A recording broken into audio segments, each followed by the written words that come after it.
5.1 minutes of the... Chairman, just one matter arising from those. Yes. The MB audit report, it states here 2 to 3 weeks away. Has that arrived? MB audit report? Yeah, in regards of buildings. It hasn't, Scott. You can probably update. We haven't had the report yet back from MB.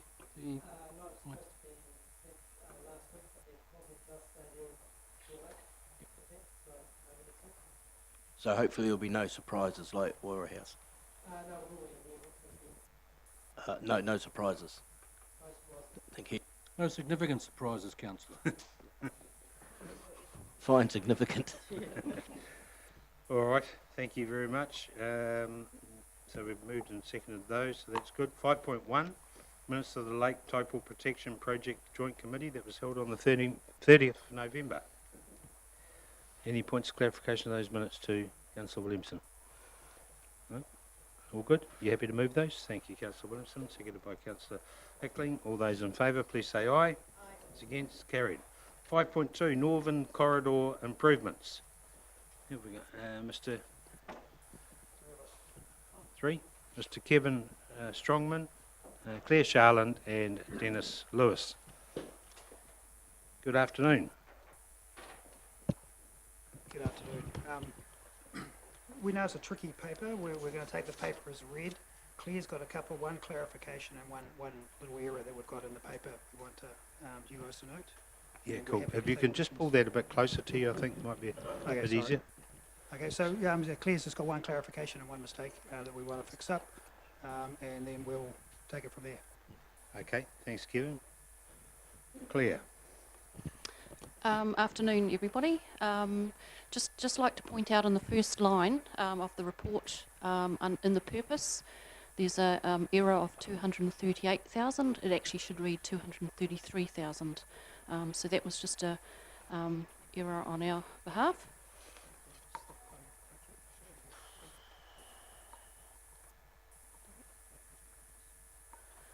In terms of the clarification for the budget in the LTP, there's 4 budget lines. We've got the signals, or the Northern Access Phase 1, I think it was, 479,000. Cycle facilities, which was for the control gates widening of the path up there, $80,000. The minor improvements at Poihipi and Wairaki were 30,000. And the gateway treatment was 127,000, so that makes up the 717,000 in the long-term plan. Okay. Right. Any further to add? That's it. Any questions, councillors? Just through the chair, and I'm sorry, Claire, this just might be because of the way the numbers and the budgets are done, and I'm just trying to understand a couple of things. In terms of the signals, you mentioned that the plan had about 479k against it, but the tender we've got is for 180. So is the balance what's required in works to get the lights in? Is that how I read that? We had 479 in the through the chair, we had 479,000 in the long-term plan. The quote that we got back came in at $180,000. So we have got a $300,000 left in that LTP budget, which we will be allocating to the traffic calming if it goes ahead. So through the chair, just to add to that also, is not all of the traffic lights was just for the traffic lights. Some of the preparing work, like the cables under the ground and all of that, is included within the traffic calming component. So it's not all like it was under budget. It was just we moved some of that to the other contract that we let. Right. Mr. Chairman, effectively the answer that Mr. Strongman has given is that the total cost of putting the lights in aren't reflective in the light price that we've got in front of us. That's correct. So the total between the light price and the infrastructure to work those lights would be what? Sorry, there's a hand up the back there. You cannot hear? I'm hard of hearing. Okay, do you want to... Okay. Do you want to come up and sit? That seat's obviously spare. Sorry.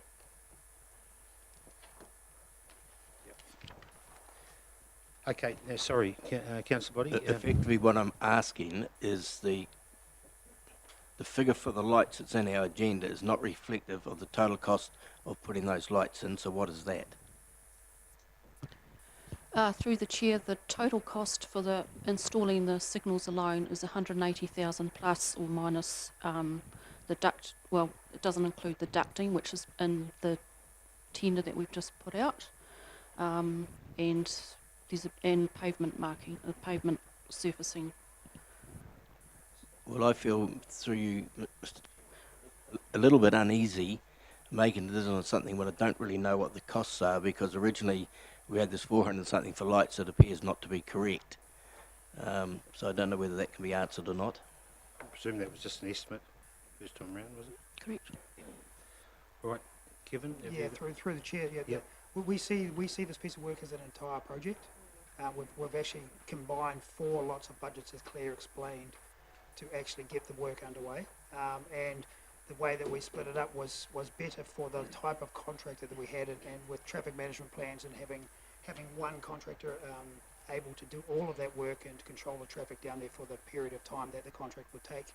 And we see that the actual just physical component of the street lights is just a minor component as such. Okay, Councillor, sorry, I can't take members' questions during the full formal council meeting. Sorry, sir. Councillor, unless you still can't hear, sorry.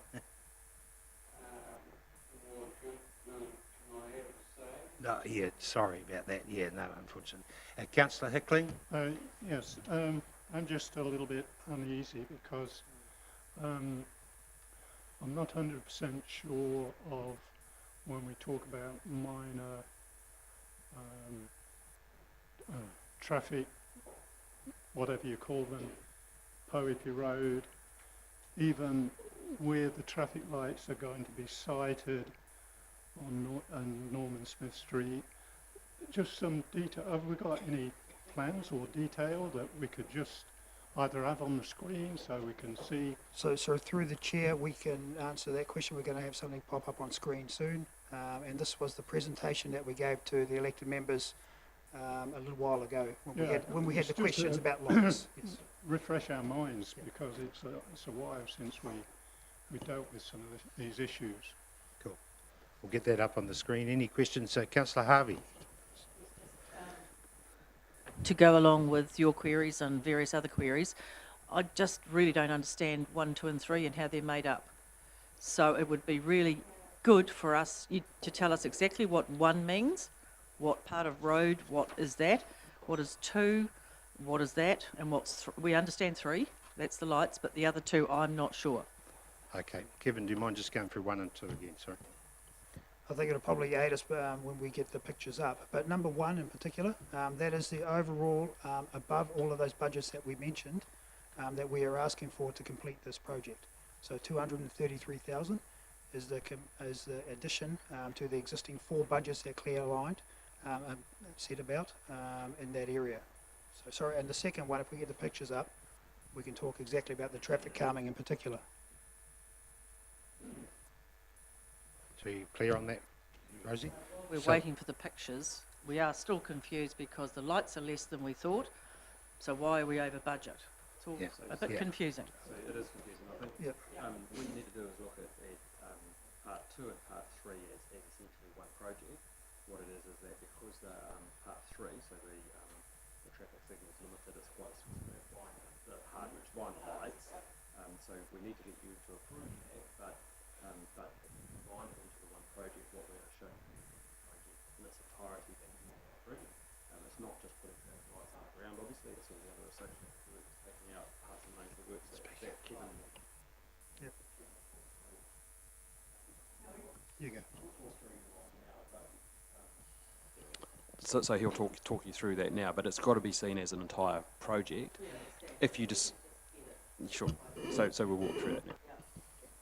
So through the chair, we've got 3 plans here that basically describe what the project's about. This first plan shows the Poipi Waraki Drive intersection. This part of the work involves extending the island, the central median, south of Poipi Road to provide a greater merge lane. The island to the north of Poipi Road is extended slightly to realign the right turn bay into Poipi Road, and it shows there on the uphill lane, that's the northbound lane, reduced to one lane with a cycle lane. You'll just see those little green squares to the left of the traffic lane. That's putting in a cycle lane. And then what is beyond this point, right to the north of the plan, is where the 80k speed zone changes, and that's where the threshold treatment is, and that's outside of this plan. So is there any questions on that plan? So through the chair. Questions on Poipi Road and Waireki Drive, that was presented to the previous Yes. workshop? Yes, And so approved by these plans are directly out of the presentation that was given to the to council on the 11th of December. So the only, Sorry, Councillor Hickling? So those coloured areas, the brown coloured areas, are raised islands? Yes, that is correct. Yeah. Majority of that Not is just already, paint on the road, No, but no, raised they- islands. majority of that is already existing raised islands. Yeah. so through the chair also is the shared footpath. That's noted in that drawing as well. That's the widening of that footpath all the way up to the top of the hill. Right. Any other questions of Poipi and Waireki Drive? Okay, the next one. This is to the bottom of the hill. This is the Norman Smith Street, Waireki Drive intersection. This particular plan shows the proposed narrowing of Waireki Drive from Norman Smith Street north. So there's a gap in the middle that we've missed. But basically what we're doing is providing a painted flush median in the middle, cycle lane on the left-hand side of the northbound lane, so removing the passing lane up the hill on Control Gates Hill, providing for that cycle lane and a widened flush median in the middle of the carriageway. Cool. So Right. just focus on that aspect at the moment. We'll get to the signals in the next plan. Okay, Jim, so could I just ask the question in regards to the removal of the lane and putting a cycle lane? Has any work been done in regards of the effect on traffic flows for doing that? The intersection was modelled prior to the design being completed.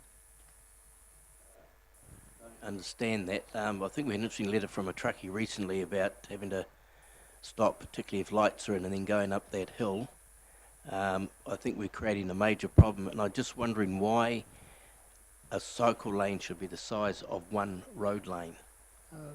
Through the chair, the cycle lane is a standard cycle lane width that is not one traffic lane. So normal traffic lane's about 3.5 metres. That cycle lane, I believe, is in the order of 1.5 to 2 metres wide. As I mentioned during the description of it, the flush median in the middle is being widened. So that's where the majority of that trafficable lane is going. Through the chair as well, I think part of the what you've got to keep in mind when you're thinking about this is that the environment changes. So it changes at the moment, it's 80 k's an hour, so a truck taking off there is going to be a lot slower than the surrounding environment. Part of the reason of doing this is slowing the traffic going northbound down to 50, which then increases the ability for people to get out of that intersection, because at the moment they're speeding up to get to the passing lane. So that's probably that is the biggest motivation of removing that passing lane, and that then changes that environment for the trucks going up, because it's such a slower environment anyway. Councillor Williamson, sorry. That's all right. Yep. Through the chair. Just following up on Councillor Boddy's point regarding just a conversation, I'm not too sure, where the merit is regarding the truck stopping at the bottom hill. Like obviously at one time it was a national road anyway, so trucks went over that bridge and through there anyway. With the increased tonnage of trucks, with say the 70 tonne or the big trucks, I'm led to believe there would be a problem starting and getting up the hill. But would there be any sort of bylaw where, like some towns, you have restrictions of where heavy vehicles can go or traffic flows can go and can't go? So I can probably answer that, Dennis. So your first question is you're right, it used to be state highway, and so therefore it was the main through town. There are very few other 50k areas that have a passing lane. It definitely isn't normal. You know, you wouldn't have passing lanes in a 50k area, which is what this would be post these works. Your question in terms of the bylaw or whatever, that's something that's going to be taken into account in terms of the transportation strategy. It has been a request which has come through, and Aidan's got that in his thinking as part of that strategy for you to consider. But choice is a great thing. So in terms of this is one of 3 different access points to town. So a truckie, we don't get the volume of trucks through, but a truck who's been servicing town still gets that decision point of, do I go this way or do I go up via Spa Road and out that way? Councillor Hickling. Yeah. Dennis, is there any value or is there a reason why we've not put a free turn-in lane when you come down Norman Smith Street, so that you can have a free turn-in lane left up State Highway? Because you can only get probably 3 or 4 cars, and then, you know, pardon? Next slide. Okay. Next slide. Sorry, jump the gun again. Okay, Okay, thank you. any other questions of that particular aspect of the calming? This includes lights? Sorry? Yep. Okay, next slide.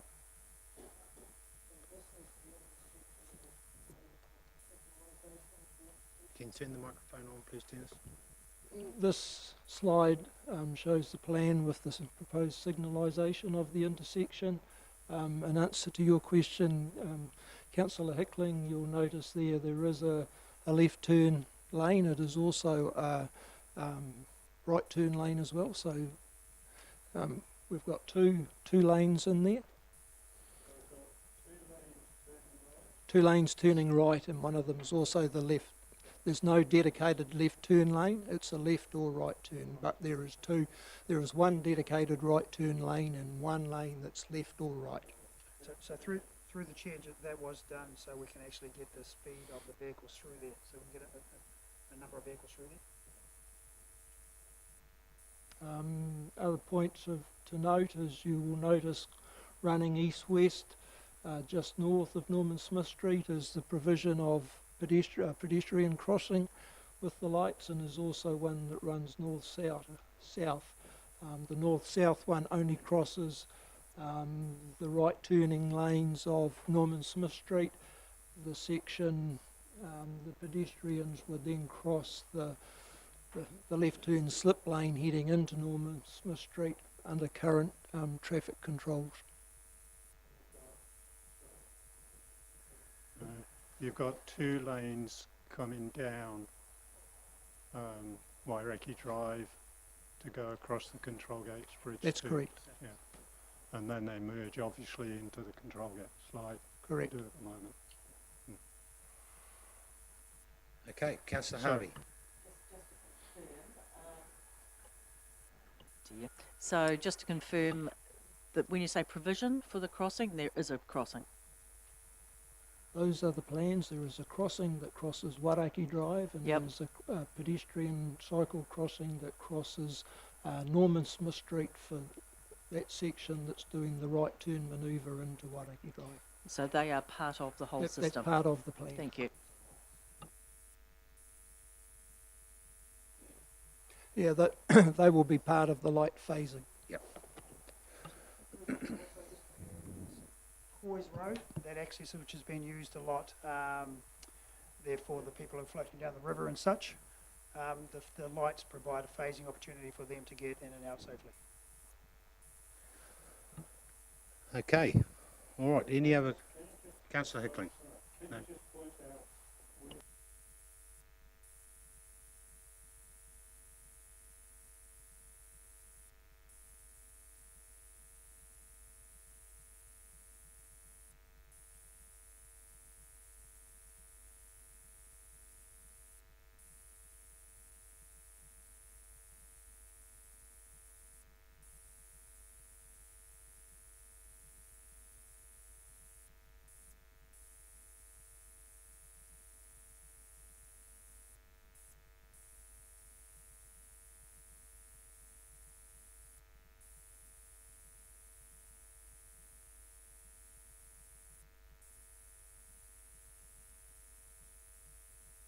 That'll be a free turn around through there? Correct, yep, okay.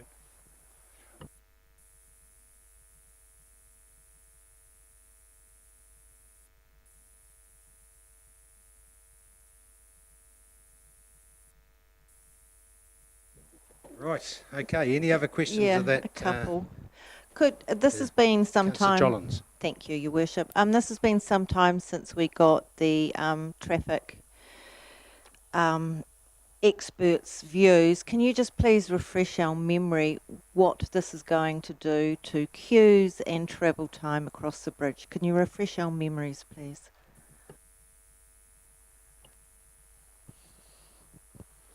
The traffic or the signalisation of the intersection coupled with the traffic calming on Wairakei Drive is designed to improve traffic flow from Norman Smith Street and Wairakei Drive heading south up into Tongariro Street.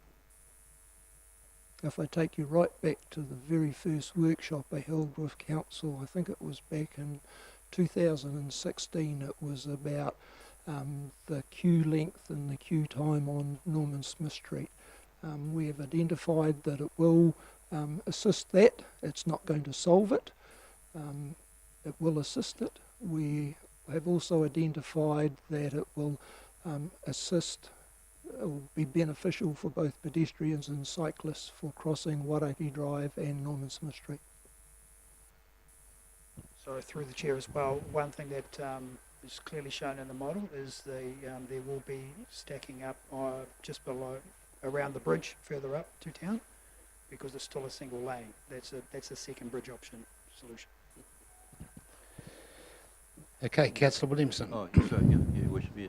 Just with the traffic going north over the bridge, obviously, unless there's a build-up of traffic stopping at the lights when you go up the hill, there shouldn't be any more or less congestion of traffic coming out of town. Potentially, I don't know whether you can answer that or whether it's. I know I do appreciate that. I think well I do anyway. I appreciate obviously volumes of traffic are what they are, you know. But so it's not doesn't necessarily going to be a cure. But to me, I think the elephant in the room is that there's been the traffic light roundabout debate, with notwithstanding petitions, etc. To me. Because I've never had an accident, I don't wear a seatbelt. Well, that sounds ridiculous, doesn't it? Because you get used to it after a while. And I'm picking that the traffic light debate. I think obviously, if they're really smart and create safety not just for kids crossing roads, but for mobility scooters and everybody accessing across that road, to me that's the wisest move. Okay, Councillor Park. Yeah, I'm just wondering about the figures, and sorry, not a financial whiz, is that, so across the four budget lines there's 717,000, but then when you look at the tender for contract and the provision of, is that on top of the 180 for the lights? Through the chair, the 670,000 is the tender price that we received for the traffic calming and the other projects that we've just discussed, and that's on top of the 180. So that's 849.70. And we've already spent $100,000. Okay, thank you. Councillor Harvey. Sorry, I know that we did talk last time, I think, Claire, about there being a priority lane if there wasn't much, like at quiet times and there's not much build up at Norman Smith. Is the main priority going up Wairakei Drive, or are the lights going to be on all the time? That's correct. There'll be what they call a resting green phase. So if there's nobody sitting at Norman Smith, Wairakei Drive will have the right of way. flow. And people turning up to Norman Smith, that'll activate a turn. Yeah. Correct. Right. Technology. Councillor Body. Could I ask a further question? Cars travelling north that want to turn into Norman Smith Street, if there's 4 or 5 cars are heading them wanting to go up the hill, the Norman Smith Street traffic can't turn. So therefore you add to another problem by having lights. Through the chair, that has been modelled, and there is a provision for a what they call a sensor loop prior to the bridge. So when the queue gets back to the bridge, it will then trigger the cycle phase. Is that modelled by these gentlemen here, this one here, Northern Outlet Investigation? Correct. Without being disrespectful, I think that's been looked at by a number of people, and there's been some disputes over its accuracy.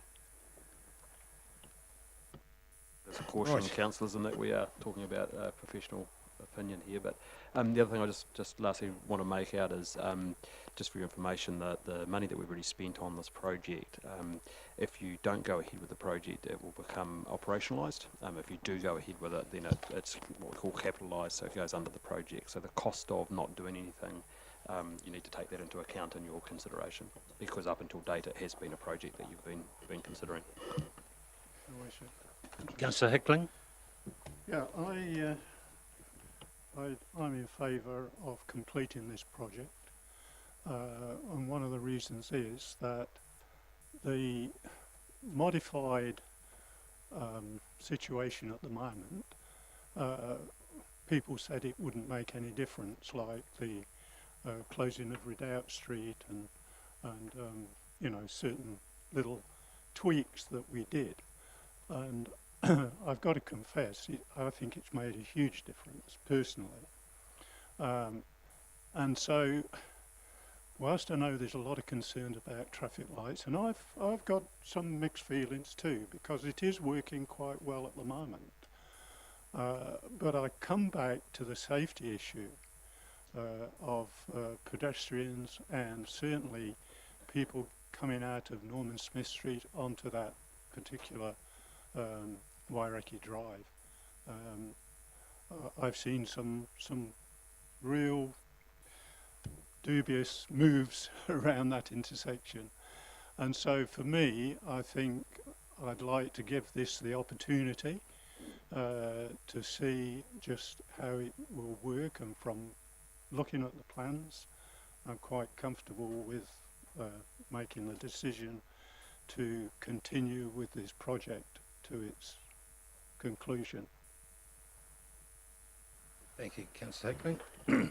Councillor Jollins. Thank you, Your Worship. Just through the chair, I would like to speak against it, just to share some of my thoughts. I agree very much with Councillor Hickling that a lot of the small tweaks that were put in place some time ago have changed the situation there. And if you listen to the anecdotal feedback from the communities of Acacia Bay, Nukaho and Kinloch, those people have certainly seen a difference. And when you note a petition that's before us as well for the traffic lights, I do wonder if it is time to maybe look at reassessing this particular one.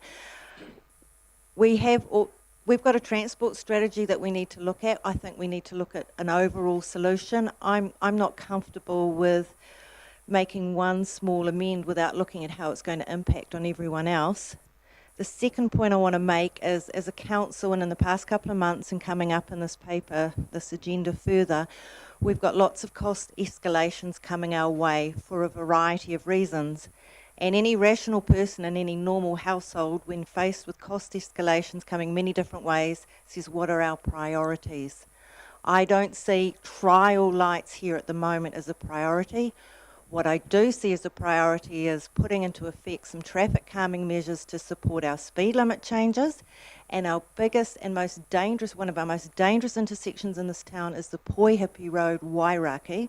We should be looking at doing that, but I think we're focusing on the wrong stuff with the lights here. So I would like to talk against this.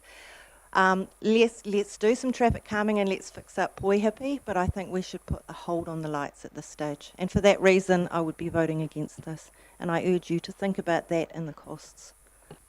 Chairman? Councillor Boddy. Could I just follow that up and support Councillor, this time it'll be Councillor Jollins. I think it was about 3 months ago we brought this issue up from comments that had been made, and I think Councillor Rankin mentioned people from probably up Marpa Road.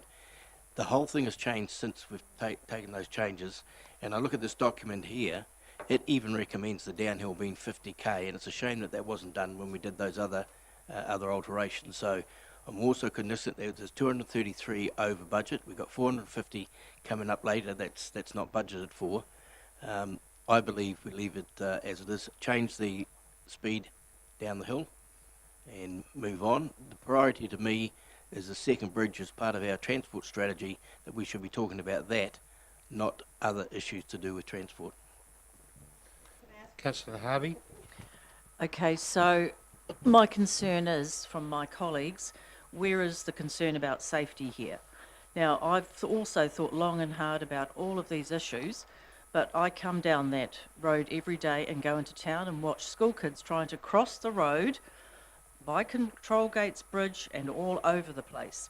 If you had any concern about safety whatsoever, this would be it, and this is our opportunity to put that in place. So I think we have a moral duty to actually do this and make sure that our elderly, our people on mobility scooters, our cyclists get across that road safely and into town.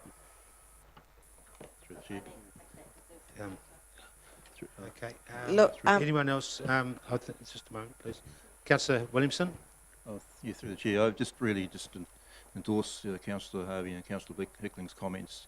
I mean, this is nothing new. Obviously, I do get the fact, that we do have we have to prioritise things, but whether the council sits on their thumbs and decides, we're going to compromise the safety of our community, and also it's almost not so much insulting, but to slight on the hard work all our staff do in the background.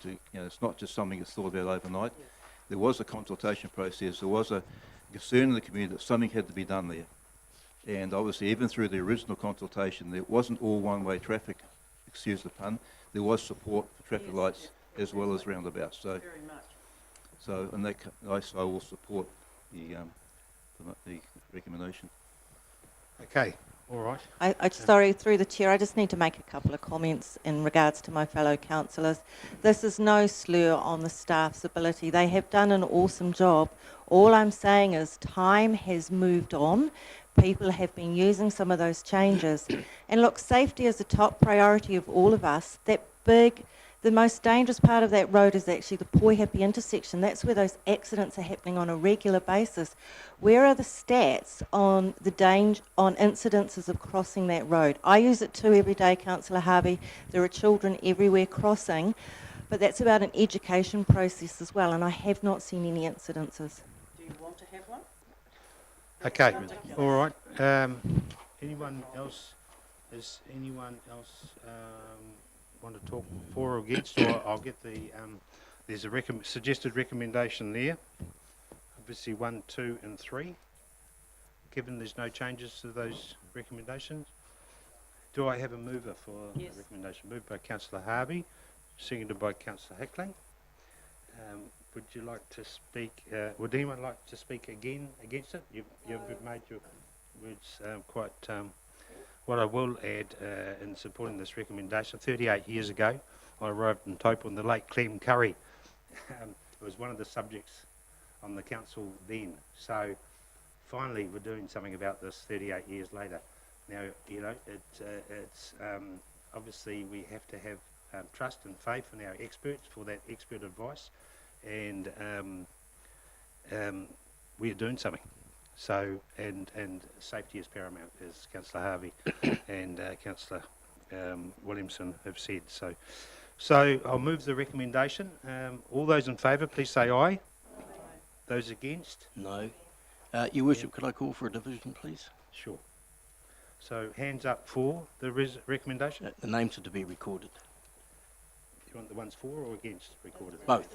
Yeah. Okay. And against? I'm asking for a division, which means the names must be Yes, recorded. certainly. Yep. Against is Councillor John Boddy and Councillor Roseanne Jollins. Okay.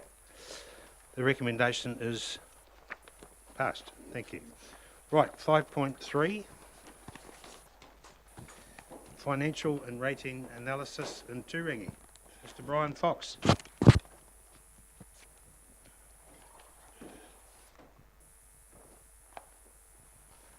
Good afternoon, Brian.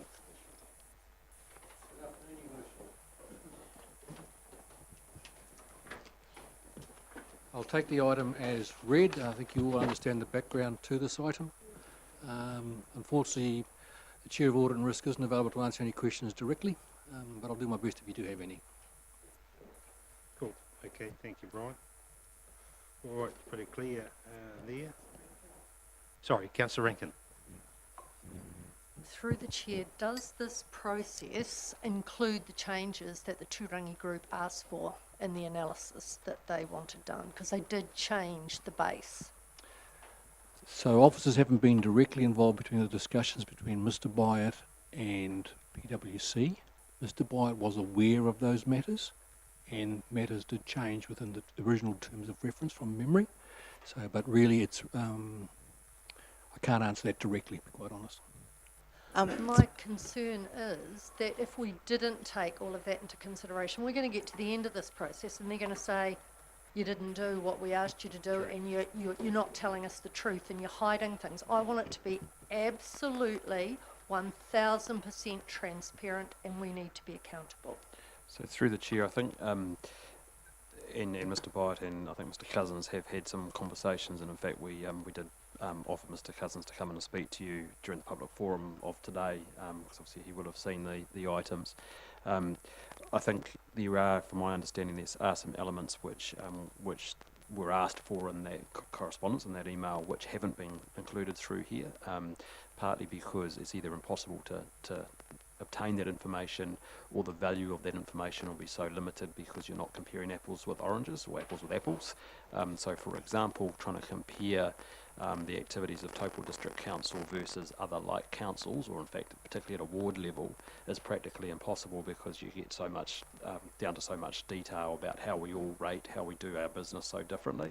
So it comes down to the relevance of such an assessment, I guess, and the ability of whatever you get to, is it gonna be of any relevance? So I'd probably say to you that whatever we do through the terms of reference, it's only as good as the engagement that we make.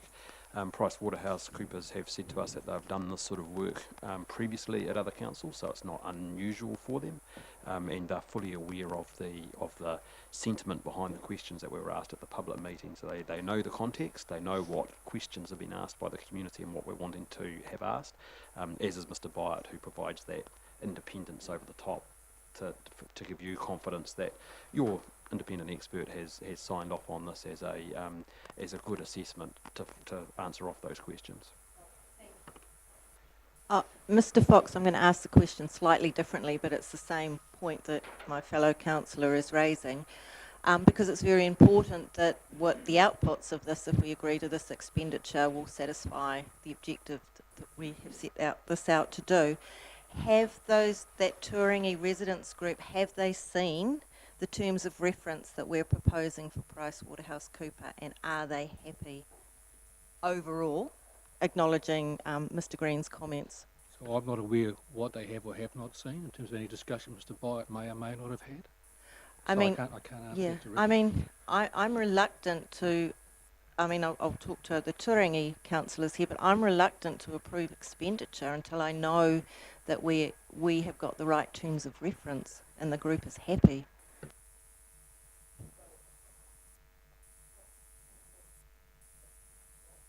That might be the operative word, as well as they can be. Councillor Kingi. Oh, thank you, Worship. Yeah, I suppose my position is very similar. As you well know, I've acted in a liaison capacity with the Turangi Action Group. They haven't had a meeting since that email was sent, so I'm unaware of their views. So I suppose I will, I do acknowledge what's been said, which is, let's just get it right and make sure we're on the same page, so that we are able to move forward from this. And if that means we need to table this and hold it off until such time that the group can actually respond or something along those lines, then I'd be comfortable with that. Councillor Park. Yep, thank you, Mr. Fox. I'm just, while I understand the concerns of the action group, I'm just a little bit disturbed about the fact we've got a number of ratepayers groups and action groups around the district, and if we go ahead and set up the terms of reference with a residential group as opposed to an elected body like the TTCB, who are in place to look after the Turangi-Tongariro ward, are we setting a precedence? Like I'm just a bit, I understand the action group's frustrations, and they've got a vehicle through the community board to come to council, and I'm quite supportive of this piece of work happening because it's been going on for too long, but where do we stop that the terms of reference are decided upon by a group of ratepayers as opposed to an elected body of representatives? So, Brian. through the chair, Fox. I guess really, Anna, that you've basically, in appointing Anthony to make that decision in terms of finalising the terms of reference, you've made that call. So you've chosen your chair of your independent chair of your Audit and Risk Committee to negotiate that process with PwC, the supplier, and to finalise those terms of reference on your behalf. So I think that's the answer. So, yep. So as to creating a precedent, well, some of you have got longer memories about council and the borough than I have, but I'm not aware of the situation occurring in the past, and I'll defer to Gareth and anyone else who may not be more aware of it than me. Through the chair, I don't see this as setting a precedent. I just see this as part of building a relationship and some trust. So I am keen to get this moved on, and we did signal to the Turangi community that we would do this. So I was just trying to seek some assurances that, as my fellow councillor Kingy said, we're all on the same page. So if Mr. Byatt is happy with the terms of reference and we have appointed him as the independent, then I guess it would be holding on us to move this process through and approve it. Mr. Chairman? Yes. Sorry, Just on that point, I think maybe Councillor Rankin may have touched on it. While it may be improved by Mr. Byatt, has he talked it through with the Turangi group? Because they might have a slightly different perspective, and so I think that Councillor Kingy may have been leaning towards that. So I would support this, but I believe we need to ascertain whether that's been gone through with the Turangi group. So I can't answer that, but I don't believe that was a term of engagement from Mr. Byatt. When you asked for him to undertake this body of work on your behalf, did you require him to do that? I know Mr. Byatt has read the email correspondence that we've shared with him from Mr. Cousins, so he's aware of the issues. But yes, I don't believe that a conversation, and Councillor Kingy, you sit on that group, I don't believe there's been a conversation as far as I'm aware. But he has been aware of the email correspondence and aware of the discussions at the public meeting. Okay, Councillor Williamson. Yeah, thank you, Your Worship. Yeah, I understand where Councillor Park's coming from. I understand that is, careful we don't set a precedent. On the other hand, I support Councillor Johns. We need to move this forward to come to some conclusion, for the good of the district. Thank you. Just very quickly, is Councillor Kingy and Councillor Stewart happy to have it progress? Sorry. Yes, Councillor Stewart. Your Worship, the Chair. I'm aware that Anthony has been has had all the emails that have come between council and the group, and I know that from council's point of view, he was given a brief on what was expected to be the outcome of this. Would that be correct? So with those things in place, I'm happy for this to go ahead. Okay. All right. Okay. Is a suggested recommendation there. The council approves unbudgeted expenditure of 16.5k excluding GST. The financial and rating analysis of Turangi project. Do I have a mover, please? Moved by Councillor Park, seconded by Councillor Rankin. All those in favour, please say aye. Aye. Against? Carried. Right, 5.4. Thank you, Mr. Fox. Waiora House options. Gareth. Good afternoon, Your Worship. So, Council is seeking the approval of unbudgeted expenditure of $450,000 to demolish Waiora House. These are estimate costs. We have built in a contingency of $100,000 for the soil removal. To date, we don't know whether it's going to be 20 tonnes or if it's going to exceed the 400 tonnes that we've budgeted for. So I'd just like to bring attention to that it is definitely an estimate cost. And I'll take the rest of the paper as read and any questions. Okay, thanks, Gareth. Councillor Park. Yeah, hi, I've got one for Gareth and one for Mr. Menhena probably. Gareth, with the unbudgeted money that's being asked for, and again, we come back to a safety issue obviously, but when this was workshopped, we were sort of told that, you know, with the million that was initially given, that some of it would be covered there, but you might need a bit extra. I mean, this is quite a bit extra over that. So we initially discussed $580,000. We had on the initial budget of $1 million, we had $330,000 in excess. So some of the costings which we added to this paper was $100,000 to deal with services such as the water, electricity, which I was using in the previous budget, so I never brought it up to the demolition costs. Just to give you guys an idea, when we started uncovering the power through the building, it actually turned into a bit of a hornet's nest, and it turned out that 4 buildings behind Warrior House were all directly fed from Warrior House itself. We thought it was from a substation that was just next to them. So that added to the costs. The water's been just as complicated, and including in these costs as well is, which I really think is really important, is the independent review. And that comes into when we start removing the soil. If we don't have an independent review, then any organisation can say, oh, well, we had to remove 400 or 500 tonnes. We get the independent review, which is going to be doing all the air monitoring to make sure that everything is safe on site, as well as testing of the soils, and we get an accurate line on what should the cost be. Thank you. And just my second question with Mr. Menhena, that $1 million amount was basically from the TL fund. With this unbudgeted expenditure, is it from the same place, or has the year-to-date sort of overall budget got a good surplus where, I know budgets aren't targets, but is there surplus to cover this at this point, or how were we looking at it? Through the chair, the way we're looking at it is that the initial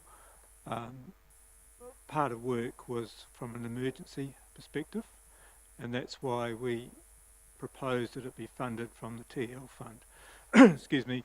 At this particular stage, about 670,000 has been spent on that particular part of it. We're now into a demolition remediation process, so we're outside that, what we define as emergency works, and that's why we will be funding the rest of it through rates. So that's why we, at 1.45 million, the difference between what has been spent to date and the 1.45 will be a rateable amount rather than a TL fund. And as year to date, there is are we running at surplus across the organisation? I'll be talking about that in the financials. This has been an unprecedented year as far as the approval of unbudgeted expenditure. If we look at what we budgeted and what we're rating for, there's a significant difference between what we're spending this financial year, and you've already just approved in 2 previous papers today more unbudgeted expenditure. This makes it 3 for the day, let alone how many others have occurred so far this financial year. So no, we're not running in any surplus from a rating perspective. We're running an overdraft this year. Councillor Harvey. Just a quick question, Gareth. As far as the demolition goes, is it going to be restored to a piece of nice ground like the Lake Terrace building? How are we leaving it? Because obviously there's various levels. Is it going to be fantastic? So through the chair, we're going to level the ground out, and we're going to give another green space like we did Lake Terrace.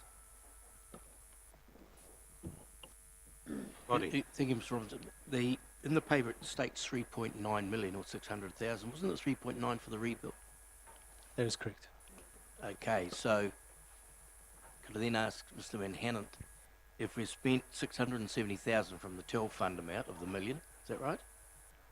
Yes, that's correct. So that would leave 330,000. So we're going to have another 450,000. That's 800,000. No? How does it work? As I just explained, we're talking about 1.45 million for the remedial work which had to be done no matter what, and the demolition and tidying up of the site. After that, you will be making a decision as to what you want to happen in the future. So at this particular stage, we're only talking 1.45 million. I know in those presentations there was 3.9 million. That 3.9 million included about 600,000 for the demolition of the building and about 3.3 for reconstruction. A decision has not been made at this stage as to what actually happens after the demolition of the building. So at this stage, from a financial perspective, we are talking 1.45 million. Don't know, follow that. All right, Councillor Park. Yes, thank you. Alan, just in regards to, okay, so the 670 out of the TAL fund because of the emergency situation. I mean, the demolition of this building is an emergency situation. Like if a match got set to it or anything at all, we're going to be in a far worse space, health and safety-wise, than we are. So immediate removal of the building isn't deemed to be a part of that emergency situation. We're treating, through the chair, we're treating this building the same as we are for Lake Terrace, and the same reasons, probably not to this extent, existed with that building, and that was treated just as a operational cost of council.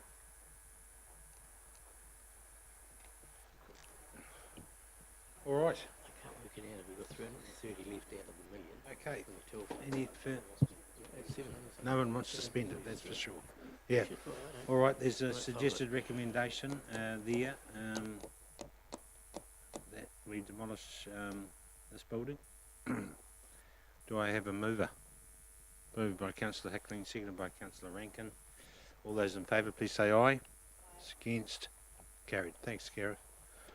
Right, 5.5, Spark request for infrastructure on the Great Lakes Centre. That's you too, is it, Gareth? So I didn't have to move very far for this one.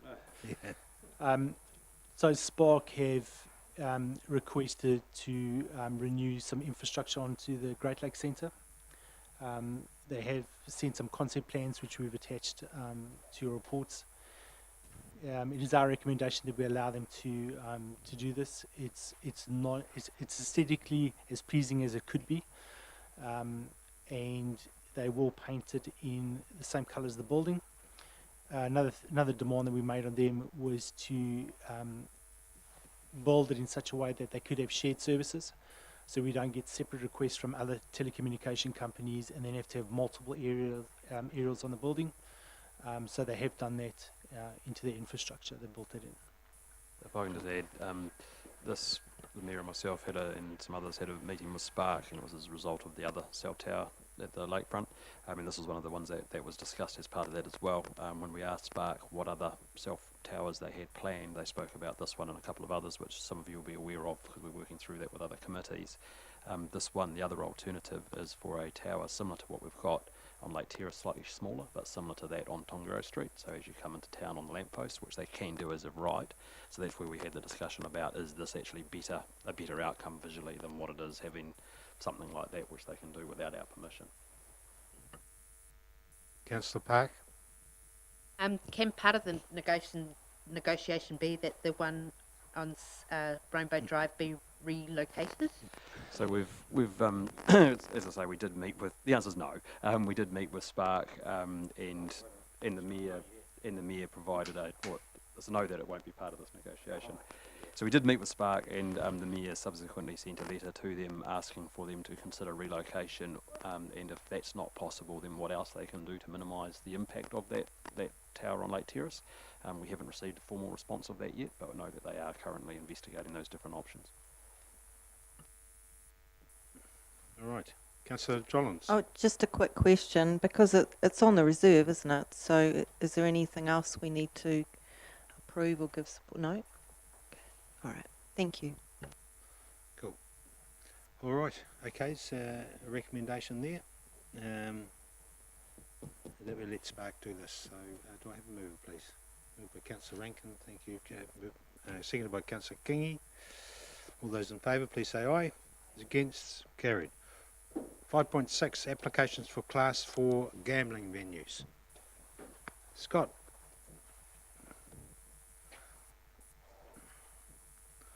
Good afternoon, Scott. Good afternoon.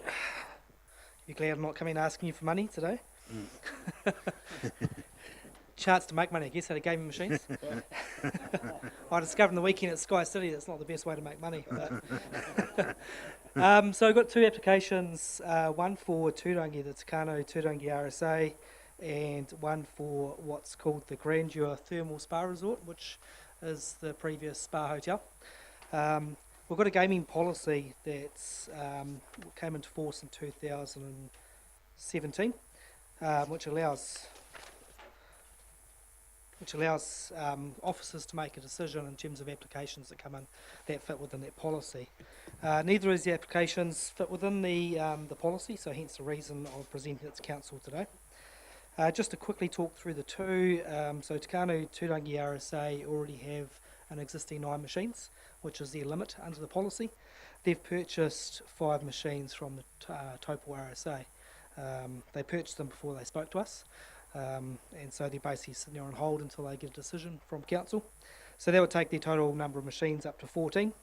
My recommendation is that we decline that application, basically because the main intent of the policy is to limit gaming machines, not to continue the expansion of them. We have had an overall reduction in the machines in Turangi with the Tongariro Charter Club closing down, so they had the ability to have 18 gaming machines there. So overall, the number of machines in Turangi have dropped.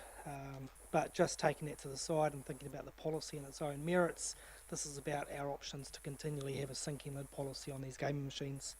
The reason, obviously, is the harm that's caused by problem gambling. The second part of the application is the Grandeur Thermal Spa Resort. So we'll all be aware that Spa Hotel, as it was back in the day, had gaming machines. Those gaming machines have been removed for some time, so they've lost any existing use rights that they had or would have had. They're well outside the town centre, which is what the policy intent of the policy is, to have these machines in the town centre, and that's one of the other matters that we consider in terms of controlling harm when it comes to gambling. So did a little bit of research of why we have that policy, and that's to do with generally these gaming machines go into lower socioeconomic areas, and by putting them into town centre means that the vendors of these machines can't target parts of the community. They can't isolate them and try and find areas to take advantage of that. So that's why there's a clear indication of the policy around that, and that's the reason why I've also recommended that we decline that application.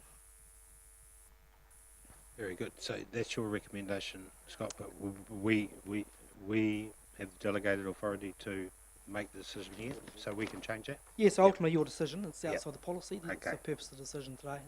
Right. What's the feeling, councillors? Well, just to clarify, we have a policy, but the way I read the policy, the Spa Road one contravenes the policy because of the location of the hotel. But just to clarify, our policy isn't a sinking lid policy. It's a capped policy, is it not? Okay. Yeah. So the previous policy we had a higher number of gaming machines allowed, and this policy we reduced that down. And the intent kind of sits behind the policy that over time that will continue to reduce. So as places close or leave, there's not the ability for them to continue to operate or to expand existing operations. New operations can come in. So let's give you an example. Somebody could open up in Turangi a new gaming one menu in the of CBD. Of up to 9 machines in the CBD. So. But just to clarify, in the instance of the gaming machine facilities at the RSA in Turangi, that's more about, they are an existing facility, but it's more about them not being in the CBD, is that correct, or town centre? Not so much, because they're an existing venue. So I guess in terms of, sorry Gareth, I guess in terms of the two applications, the Spa Resort one's pretty clear cut as far as I'm concerned. It's well outside the town centre. It's a new venue, shouldn't be located there. Turangi, there's probably there's probably an argument there either side.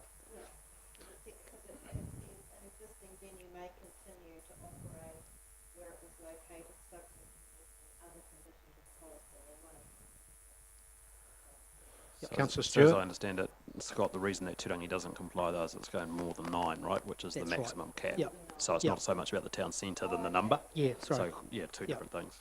Councillor Stewart? I was on the committee that looked at this, and my feeling was always for a sinking lid. But looking at the RSA in Turangi, they've got 9 machines. If they have a further 5, and there's nowhere else that people are going to go and use the machines in Turangi at this present point in time, they've already got 9.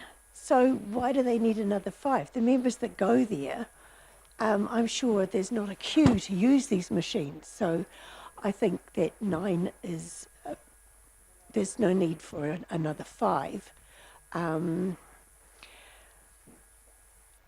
Yeah, if you've got another 5, you're just trying to encourage more people to gamble and get more revenue from those machines. And that just doesn't sit well with me, I'm afraid. Councillor Kingy?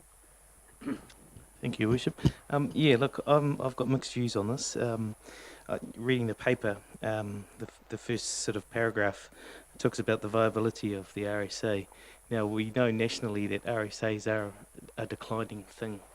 I suppose I think about that because if we lose our RSA back home, there really isn't anything for that group of people who occupy that facility. And I think about social isolation, and I think about the effects of being isolated. So I know there's a number of active groups in the Taupo area that because of the population. So when I think about home, I think, it is a little bit different now. I'm not a gambler myself. I don't understand them. I wouldn't know the first thing to do about it. But when I read that, I do see we do have the ability to perhaps help them sustain themselves for a bit longer. Yep, I totally acknowledge what Maggie's talking about, the other sides of gambling. On that basis, I guess my view is that I'd speak in supporting the application, which I guess is contrary to your recommendation, Scott, but that's just my feelings on the matter. Just a clarification. Did you have a point of clarification? I did. To Councillor Kingy? Yes, I just felt that my understanding was that our RSA isn't actually, they have karaoke nights, they have darts nights, they're on a regular basis. I know the older people like me go there on, I don't go, but I know they do like me, go there on a Friday and have a meal and play cards and things. I drove past there on the weekend and there were cars galore in the car park. So I don't quite see that our RSA is on a decline. That's my perception. Councillor Harvey? Sorry. All I would say is there a room for some sort of movement here rather than another 5? Do they have another 2? Do they have 1? Yeah, actually, Scott, we'll answer that question in a minute. Do you get access to the balance sheets of these organisations when they put an application in? Yeah, just a couple of points, I guess. One that Hadley just very handily brought up from the DIA website. It talks about, and it covers off a couple of points about revenue from these machines. So the policy said the venue can only withhold a certain amount of payment, which is capped, and they're not supposed to actually generate profit from these machines. The capping of the money is about recovering their cost of having the machines. So I guess the rest of the money is the stuff that goes back into those community grants and bits and pieces. So while the RSA have made a point in the application, this is about not necessarily profit. They're talking about the viability for the club, and that may not just be about the money they get from the machines. It's about people who visit, I guess. But just to be clear, this isn't about making more profit from gaming machines. On the other, DIA policy, is it? yes, that's from That's under the legislation. Legislation, yeah, Yep. So cool. the legislation sets a cap. And Okay. so essentially it's just to return the costs of operating the machines. By having the extra machines, like Scott said, it may bring more people through the doors who have meals, who buy drinks. That's where Yeah. they may generate it. But they won't generate any extra profit of having an extra 5 machines. Of the actual because they machines. just simply can't. Yeah.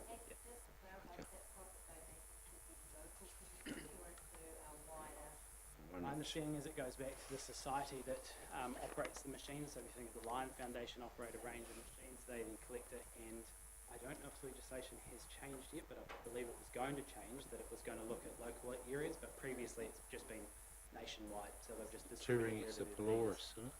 Polaris Trust? Yeah. Through you, your worship. Councillor Harvey, sorry, Oh, just give Councillor Harvey a crack. Yep. You wanna- You're right, oh, sorry. Yeah, Okay, I just Councillor have a question because the RSA have bought 5 machines. So how does then they're owned by the RSA, so they're still covered under that. So the money from those machines still has to go back to a collective? There'll be a society that operates those machines. Yeah. There's two different models of ownership, and there's some of them are owned by the trust or whatever, and some of them are actually Cosy Club own their own. Yep, and Yeah, they're allowed yeah. to use that funding within the club for club expenditure, Yes. but it's quite distinct from the Yeah.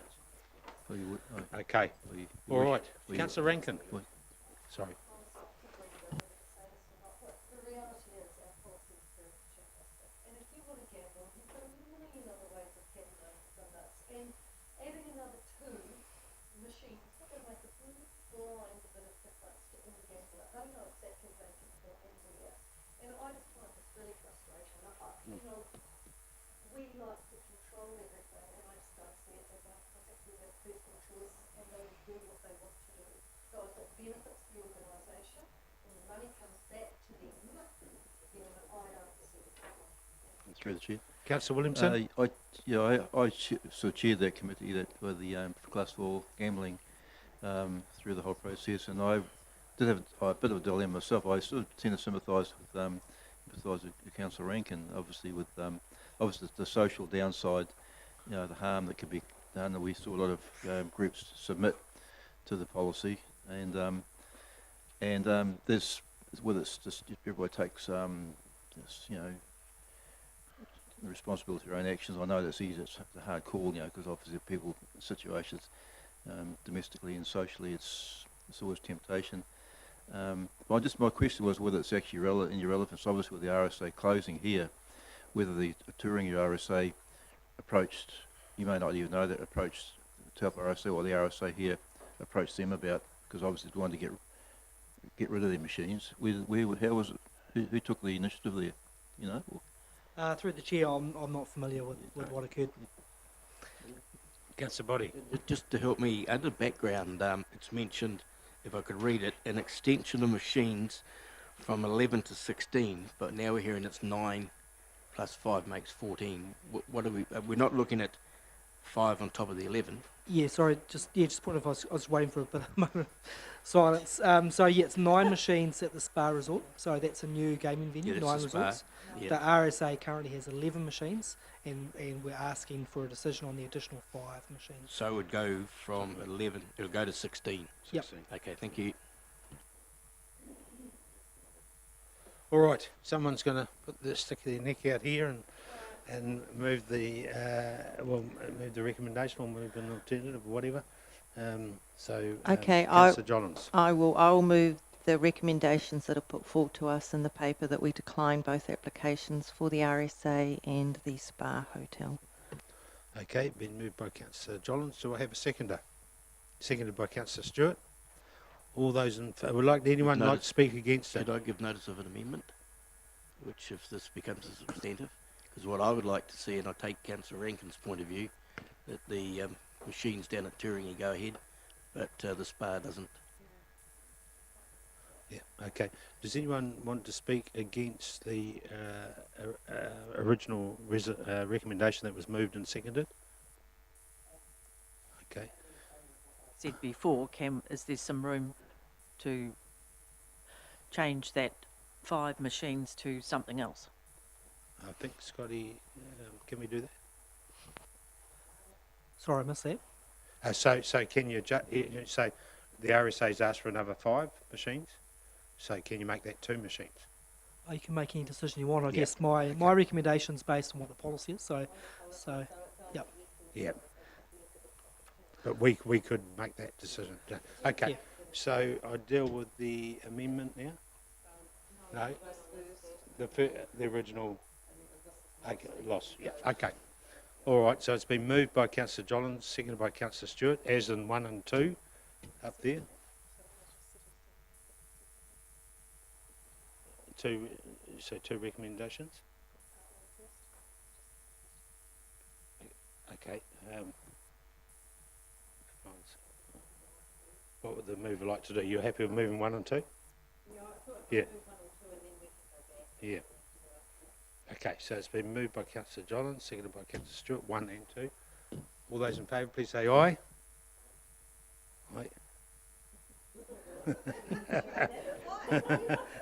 Hey, John, you might get an amendment through here. This will be a world first. Okay, I think, so could I have a show of hands for the recommendation of those in favour?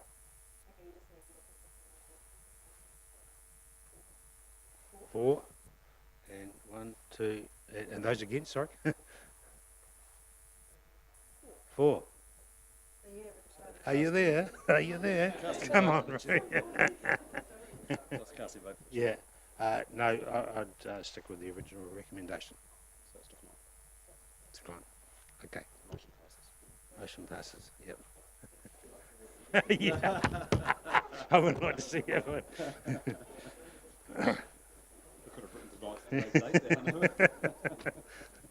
All right.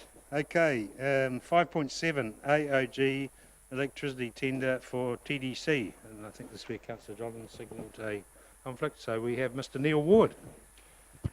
Good afternoon, Your Worship and Councillors. I'll take the item as read. As you're hopefully aware, we tender our electricity contract every 3 years, and MB runs that tender process for us.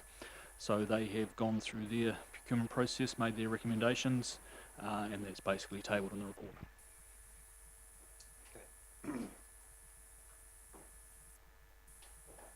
Thank you very much. Any questions and queries? Yes, Mr. Chairman. Thank you, Mr. Ward. You're going to about to educate me because there's 2 words in the report I don't understand. What's a tranches? TRANCHES. And what is a non-TOU only? That's all I could think of. I spent days on the internet trying to find out, and I thought The first one was a deliberate error to see if you're still awake, so well done. And what's you supposed to read? It's a tranche. Tranche is the terminology. A tranche is, how do I explain that? Surely you found that in the dictionary. No, and that was a concise Oxford. Yeah, a tranche is how do I describe it?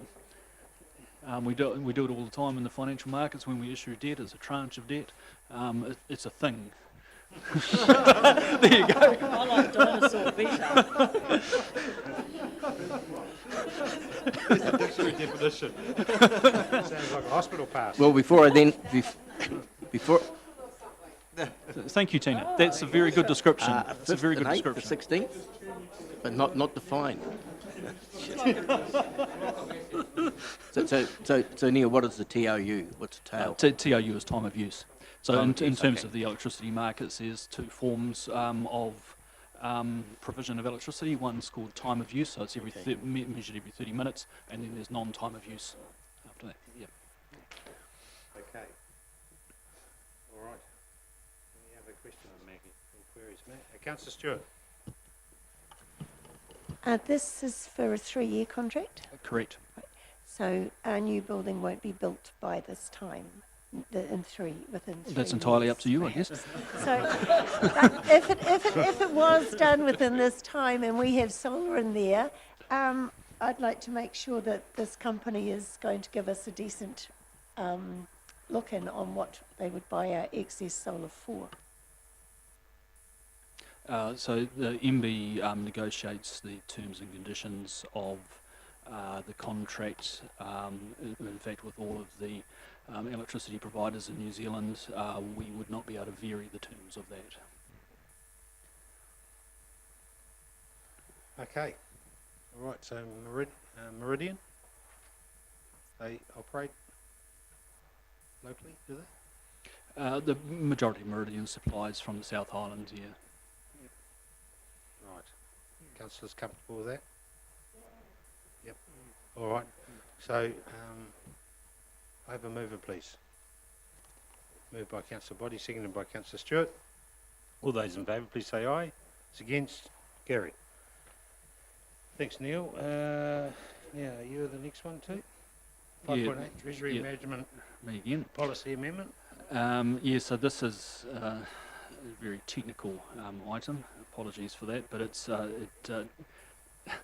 it does involve a change to our treasury management policy and a measurement methodology of how we basically value the swaps. You'll recall, and you'll see it later in the CE report, that we have a breach of policy around our counterparty exposure.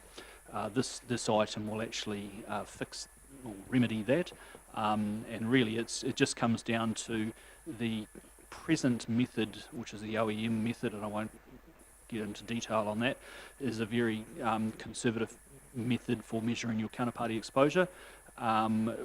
Given that we have a system that can measure the value of our swaps on a daily basis, it's a web-based product used in the markets, we are able to be a lot more accurate with our exposure.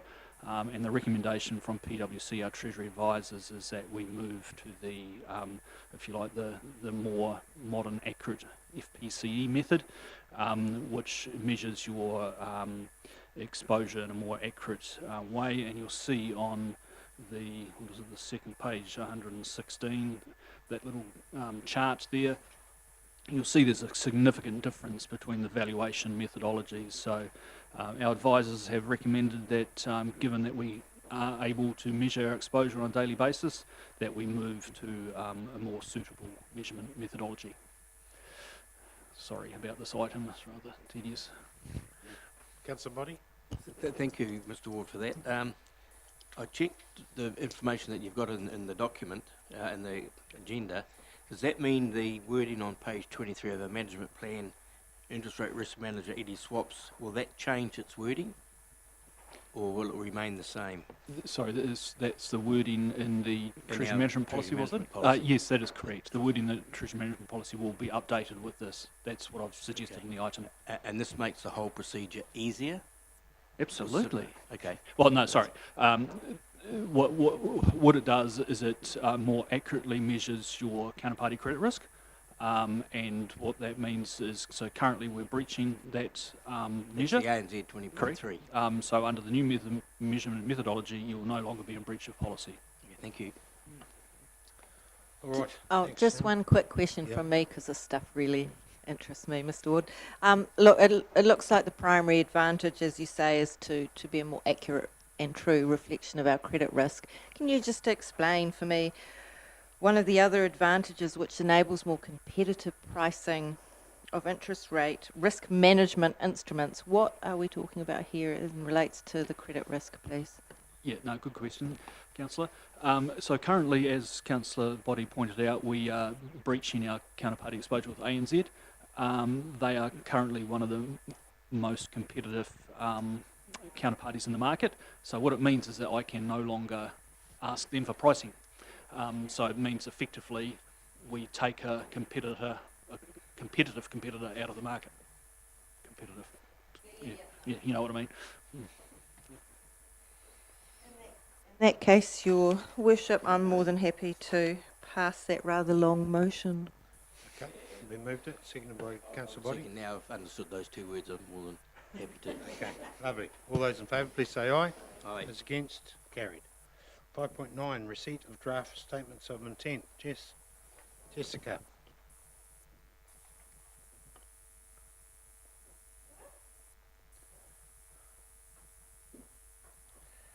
How are you, Jess? Just to turn your speaker on. That's right. Go. So, fairly mechanical item to receive the draft SOIs, and I'll take the paper as read. Any questions? Okay, thank you, Jess. Probably through the chair, if I can, just want to point out probably one significant change, and that's to the Waikato Local Authority Shared Services, so the WLAS. We are recommending quite a significant change to the terms and the way that that board is made up. You'll be aware that at the moment it's made up with with each CE in the Waikato region being part of the board. What we're proposing there is to have a couple of independent directors and to reduce it down to I think it's 4 CEs representing the 4 geographical locations of the Waikato. At this point I've been nominated as to be one of those for my sins, but the point of that is essentially to try and make that board a little bit more commercial in nature, to come up with proposals that then the councils who are members of that party to that grouping can decide whether or not to buy in those services or not, but based very much on commercial grounds rather than what we find at the moment is that it's really difficult for us to be sitting there as CEs and not have our local thinking hats on, which often a proposal will fail because it may not be the right thing to do for one independent or one particular council, where for the collective it may well be the right thing to do. So I just wanted to point that out because that is quite a significant change. It will also result and require some additional funding to be put in by those individual parties over time, but the savings that will generate over time will far exceed that extra cost of the governance arrangements. Okay. Thank you. And just through the chair, one thing to note to my fellow members on the Taupo Airport Authority Statement of Intent is we have indicated, though we have not quantified, that we're signalling that we anticipate some investment in the airport in the years ahead, which is not something we have actually been as strong as in previous years. Cool. Thank you. Okay, thanks, Jess. Nothing further to add? The suggested recommendation there. Can I have a move, please? Thanks, Councillor Williamson, seconded by Councillor Kingi. All those in favour, please say aye. Aye. Those against? Carried. Thanks, Jess. Right, flood hazard plan change, 5.10. Sue. Good afternoon, Sue.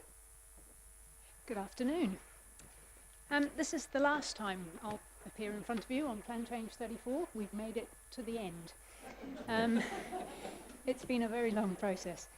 You'll remember just before Christmas you adopted the Commissioner's decision on the submissions to Plan Change 34. It was then publicly notified and we had no appeals when the appeal period finished on the 22nd of February. Great. So the next thing to do is to make it operative, and under the RMA there's some procedural things that you need to do to make it operative, and the first of which is you need to approve it through a recommendation by council. It's a sign of a great plan change, isn't it? Hey? No appeals. Love that word. No. Well, sorry, Sue, I digressed a bit. No, that's right. Yeah. So, great. Well done. Any questions of Sue Mather? Councillor Body? I don't have any questions, but having sat in with Councillor Stewart and Councillor Williamson for some of those meetings, the effort and that the staff put in was very, very good, and the couple of meetings we went to, everything was handled properly, so I've got to take my hat off. It was a very hard, well, from my point of view, to actually get to grips with, so congratulations to the staff. Yeah, Your Worship, I totally endorse Councillor Body's comments. Yeah. Natalie and Nick and Sue. Yes, and Cool. Councillor Stewart? I'd like to endorse that as well. So it's been really, really good working with you. It was, your whole team were really, really helpful. Thank you. Thank you. Great. So one of you selected 3, happy to move. Councillor Williamson, seconded by Councillor Body. All those in favour, please say aye. Those against? Carried. Thank you, Sue. All right. 5.11, Council's February performance report. Mr. Green. So, Mr. Chairman, I'm going to be really brief today because it's obviously been a very big agenda and we've got more to go. I think the fact that it's a big agenda is testament to the fact that we've got a lot on at the moment, and that's essentially what the report says and what the cover page says. There's a heck of a lot of projects and therefore pressure on the team at the moment, but that's essentially all I'm going to say, and I think I'll just leave it to the team to walk through each of the particular areas. Okay, Alan. Thank you to the Chair. As commented earlier, internally it's been quite a challenge as far as the financials are concerned and the forecasting situation. There's so much happening in the capital project area that we're still not completely clear as to where we'll be at year end. There's also a challenge out in the investment markets with the way interest rates are and the volatility in the share market. You will see, for example, that we've realised 623,000 in profits on the share market and reduced our unrealised losses to 758,000. It's taken a lot of picking the right time to move within the market from a buy-sell position. But it is a challenge where you've still got cash rate at 1.75. We had a quirk last week where in America the short-term interest rates became higher than the long-term interest rates, which tends to paint a picture that you're heading in the wrong direction. So it's not just internally where we're having to make a lot of decisions as far as unbudgeted expenditure is concerned, but our external markets are a challenge as well. So in saying that, we're still forecasting a year-end position of 9 million. That was before today. But you know, staff are very conscious of what they're doing and trying to do it the most cost-effective way that they can. So Okay, at the high level, Any that's questions of Alan? All right, thanks very much, Alan. Who's next? Brian, is it? Oh, Democracy and Planning. Yeah. Thank you, Tina.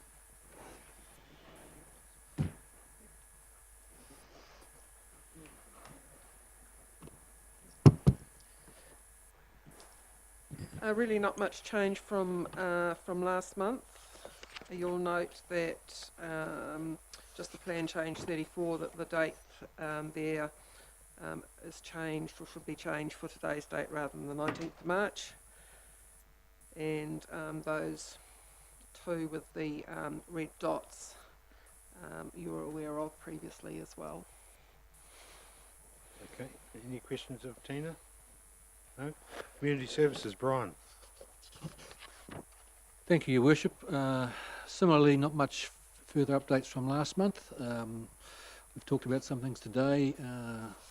John raised a question about the MB audit, and as we said, we were still awaiting the report, but there are no significant showstoppers. The other thing I will mention to you is we had a presentation yesterday from GNS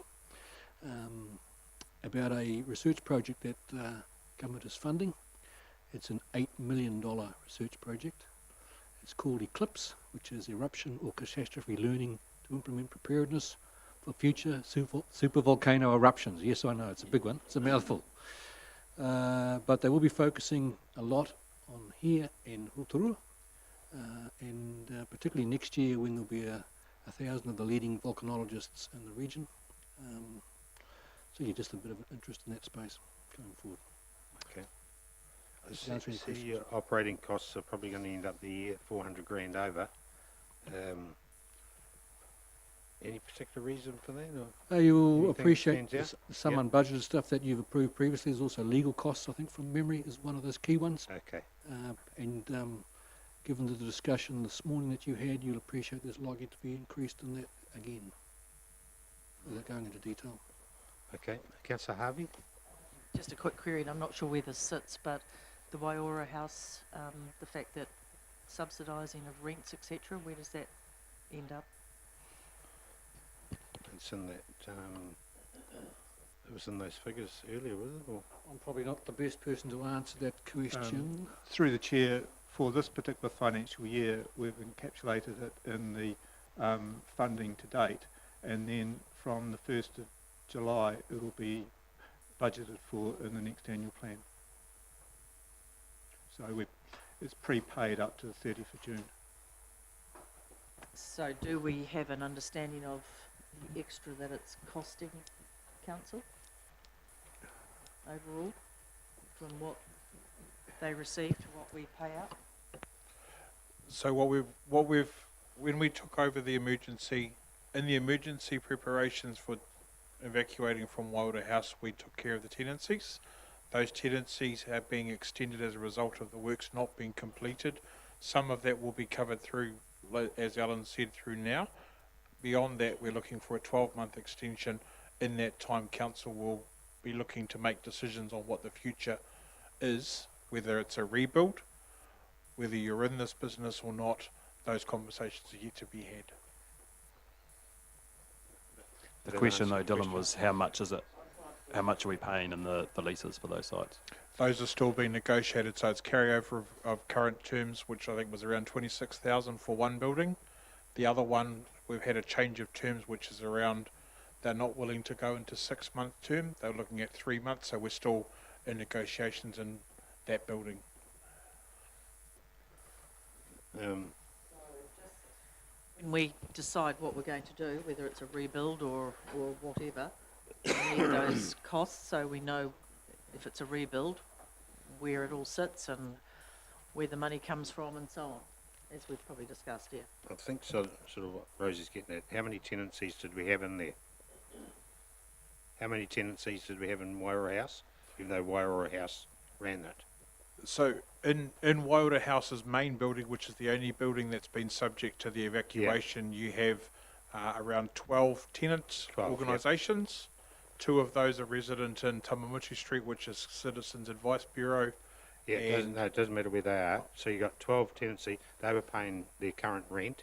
They're still paying that current value of rent. They are. Yeah. So what I think Rosie's getting at is what is the difference you're paying private landlords now? Yeah, I don't have that. Handy, No, sorry. okay. I'll come back to you with that. So we'll at some stage we'll find that out. Okay. Yep. Is that right, Rosie? Is that what, yeah. Cool. I guess through the chair, what Councillor Harvey's trying to say is the sooner we make a decision and look at what we're doing, the better. Yeah.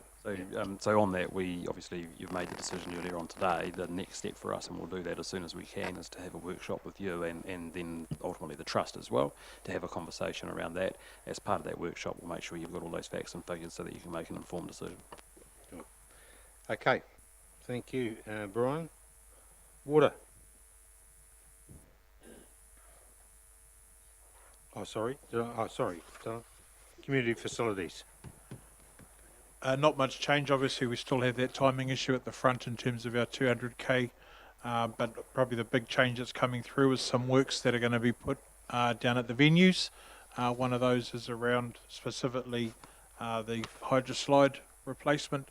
Some comms is coming out around that shortly, and the impact on the users, as well as that the deck refurbishment, but also the recognising some conversations that were had in Turangi around the Turangi Reserve Management Plan.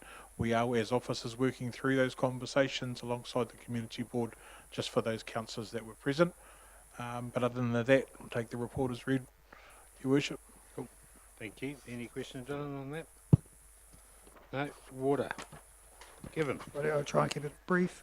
So water in particular, there's a couple of large projects which will get rid of the majority of the capital works there, which is the Taupo water plant upgrade, about $1.7 million there, and then Lock Eagles will be nearing completion too by the end of this financial year, which is another $2.2 million.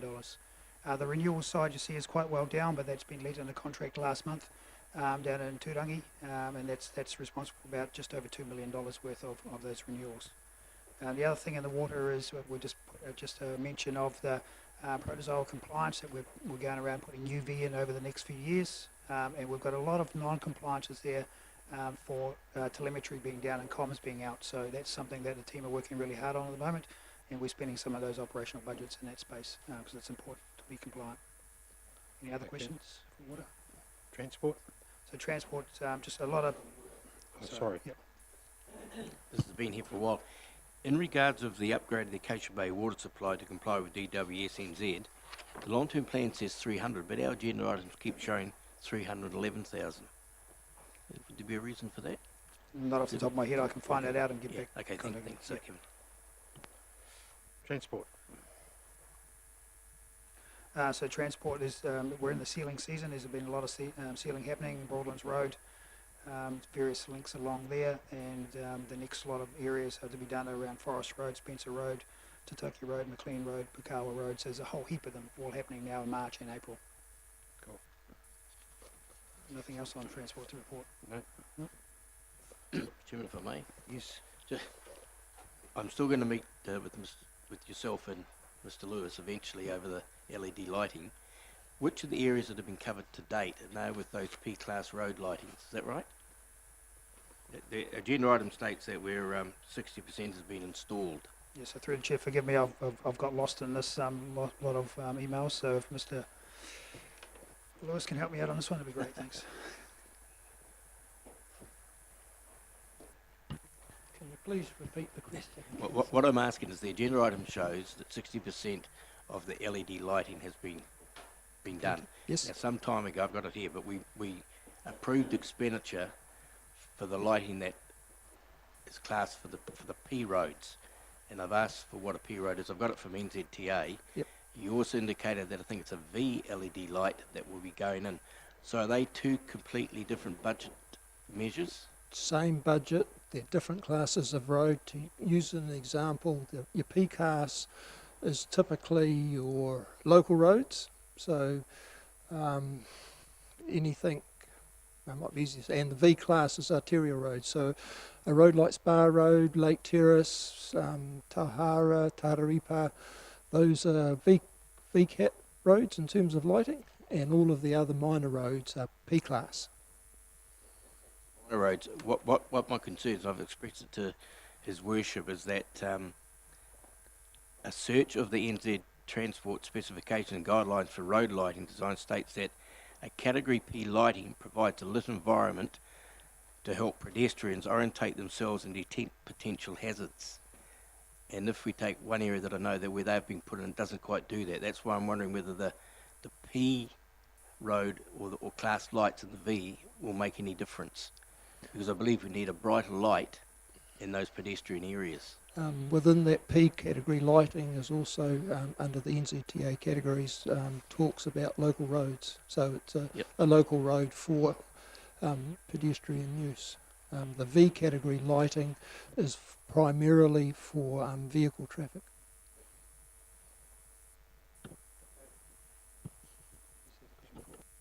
While you're there, Dennis, the lower part of Spa Road, you know, where there was some substandard seal put down, did that ever get resolved? It hasn't been repaired yet. Okay. We have got the contractors currently working through the district doing repairs. Right. I don't have a date for Spa Road, that's all right. but he is aware of that one and it will be repaired. Okay, cool. Someone asked the other day. Thanks, Dennis.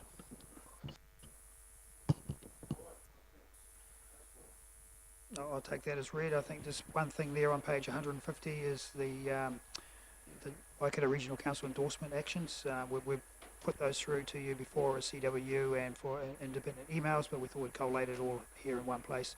You will note the current status has been moved along, so we've moved forward on all of those complaints.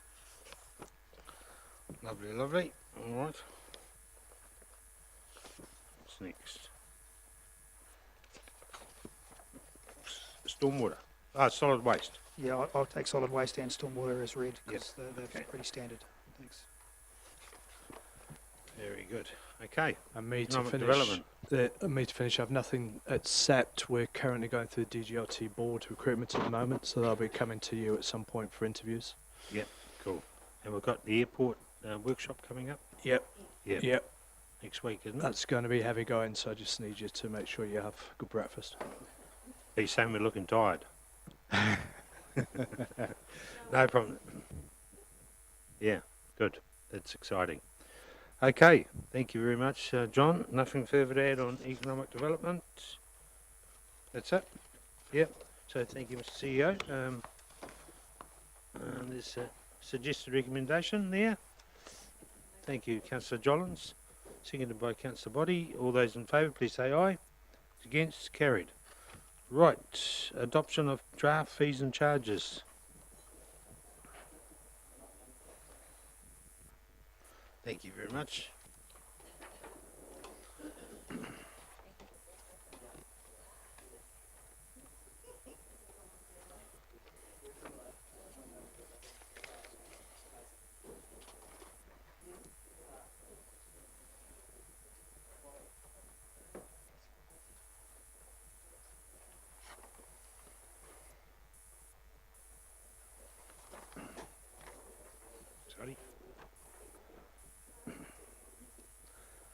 Okay, Adley and Scott. Nice to see you, Scott. Good afternoon, how are you? You get a run this afternoon, eh? You? Oh, this Good is to it, see I you. know. This is it. This is my moment. Right, we've allowed you 20 minutes. No. Right, good Hadley, afternoon, everyone. yeah, So, good afternoon. following the workshop that we had with you last week, we have returned today with the fees and charges to be adopted for consultation. A couple of points. First one is, on top of that item I've just handed you, there's a statement of proposal which essentially is just setting out what the consultation process is, timeframes, and just pulling out a few of the key changes that are proposed. So if you've got, I know you've only just received this, but if you take an opportunity just to have a look through those, and if there's any that you'd like us to elevate up, or any that are in there that you don't think should be, let us know. And then flowing through behind that is the schedule of fees and charges. So basically, from the copy that you received last week, we went through that obviously line by line. There were some proposed changes suggested, and those are highlighted in yellow. So where you see yellow in there, so if we want to go through it, page 4, essentially around the responsible owner application fee for dogs, we've added in there payable upon initial application only, just to make it clear that that isn't an ongoing fee, it is only a one-off unless the owner's circumstances change. The next change is on page 9. So on the left-hand side, left-hand side, the notified application. So originally that was proposed to go to 20,000, but on your advice last week, it's just been retained at 10,000. Further down, some wording was added there, again following your advice around just adding in the words application for road naming, just to make it clear that that's what that was.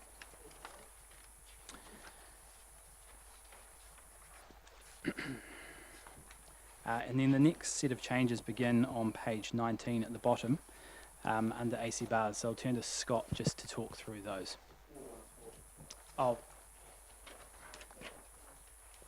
Oh, sorry, yes, actually, that is a good point. So bottom of page 12 on the right-hand side, I have just followed that up. From my understanding is that that penalty has never been charged because we've never had an instance to charge it, but there is no issue, it would seem, with increasing that fee from $20 to $50. So if you, as per your advice last week, if you're comfortable with that, we can certainly keep that at $50 for the consultation period.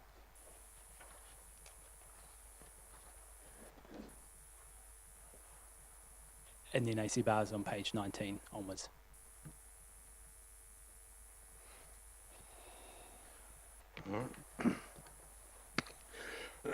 Okay, thank you. AC bars, Scotty.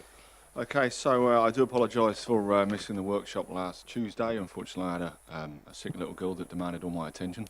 Yeah. But I believe the conversation, or how we've structured the fees and charges, was around bringing alignment across all the activities under the one roof. So there's a proven methodology and an ability from this point moving forward to be able to justify any further fees and charges changes. I believe that matrix, or that formula, was adopted or presented, and then understandably some of those activities create a higher leap in fees, so we've reduced those down to the suggested between $5 and $15 moving, and so as you can see, if you go through the highlighted areas, you can see the ones that we've made the amendments to. So if there's anything in there in particular that you guys want to discuss. Chairman, just for my own interest, because I've been asked, when does the senior kick in? Is it gold card, or how does the senior work? That's off the top of my head, Councillor, unfortunately I couldn't tell you. I believe it's the gold card. Yeah. Barry might know. Yeah. Who would know? No. Yeah. All right. Okay. Any questions, Scotty? It all seems to be sort of reasonable, doesn't it? Yeah, 3 months, so $80. Yeah. Okay. Yep. All right. Yeah. Right. Nothing else, Hadley? No, nothing further. obviously, if you have only just got this, I'm just conscious that just to give you the opportunity just to look through those few pages that have Got changed. the dogs right, eh? Sure you got those dogs right? I think Nigel assures us that we have, but we'll wait and see. So, with those planning, sorry, Tina, with those planning things, you know, the 20 down to 10, you proposed, weren't we going to do a pro rata, or I thought it was going to be a bit, yeah, you just half the price basically. Yeah. So I thought we'd talked about certain stages, certain amount kicks in. Was that, were you here, Scotty, last? Yeah, we didn't? Okay, that's right. I'm happy with that. Anyway, I thought we were sort of, you know, the 20 grand was actually a reflection of what the cost was going to be. And I thought we were going to do 5, you know, sort of thing, up to 20. But anyway, I could be wrong. Yeah. Okay. All right. Your worship. No problem. Yeah. Okay. Councillor Williamson. Yeah, thanks, Scott. Just to clarify, on page 25, you've got under the climbing wall for this year, there's been no charge for for 3 months. The 3 months was implemented this time, so it got removed a couple of years ago, and due to some feedback from visitors, we've implemented the 3 month. Is that just a reflection? It's more of a reflection of the demographic of people that tend to use this. They don't want to, or they don't have it's about a cost of efficiency for them. They don't want to lay up 6 months or 12 months up front.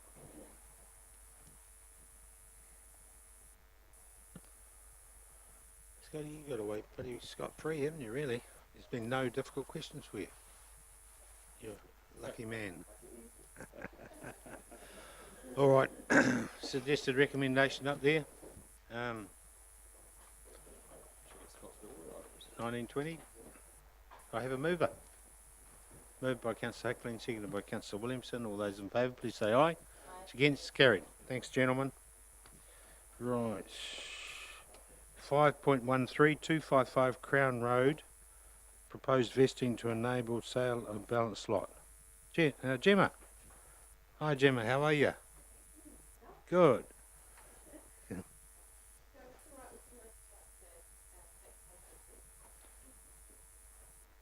Sorry, Yeah. didn't realise it was off. I saw a yellow light and thought it was on. Yeah. If it's all right, I'd just like to take the paper as read and take any questions. The only one thing I did notice was that I referred under financial considerations to the word subdivision, and it's essentially surveying works to enable the Public Works Act process, that rather than subdivision purely in the sense of RMA terms. So yeah, so that's about it. Very good. Straightforward. Convenience, yep. All right, do I have a mover, please? Thank you, Councillor Jolland. Second, Councillor Body. All those in favour, please say aye. It's against. Thanks, Gemma. We'll see you again shortly. Right. 5.1 triennium elections, which are coming up in 2022. Oh, in 2019. Really? That can't be right. Yeah. Let us know your intentions now. No, that's right. All right. Right. So this is what we've done in previous elections, is obviously have it in random, what's pseudo random order or something? Is that right, Tina? Sorry, Tina. Yep, that's okay. This is one of the decisions we have to make each time prior to an election in terms of candidates' names, and we're suggesting here that it's random, so each voting paper, the names will come out in a different order. Cool.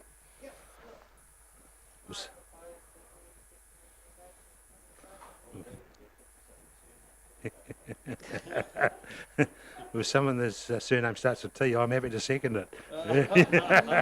I'm always last on the list. Anyway, so it's been moved. Anyone want to talk about it? So moved by Councillor John, seconded by myself. All those in favour, please say aye. Aye. It's against, carried. Right. 5.15. So, yeah, so you've got a bit of work coming up, as you can see there. Quite a lot of workshops on the 2nd of April, and also to be added in, which aren't there at the moment, but you'll be getting meeting invites very shortly in terms of the consultation events for the consultation document Cool. process. Lovely. Okay, thanks, Gina. There's no conferences. Anyone on? Okay. All right. Do I have a mover, please? That no change of dates or anything. It's all bang on. Yep. Thank you, Councillor John. Seconded by Councillor Kingy. Sorry. All those in favour, please say aye. Those against, carried. 5.16 members' reports. Any members' reports that are written, they could be tabled up here. Or anyone wants to verbally talk to anything? No? All right, thank you very much.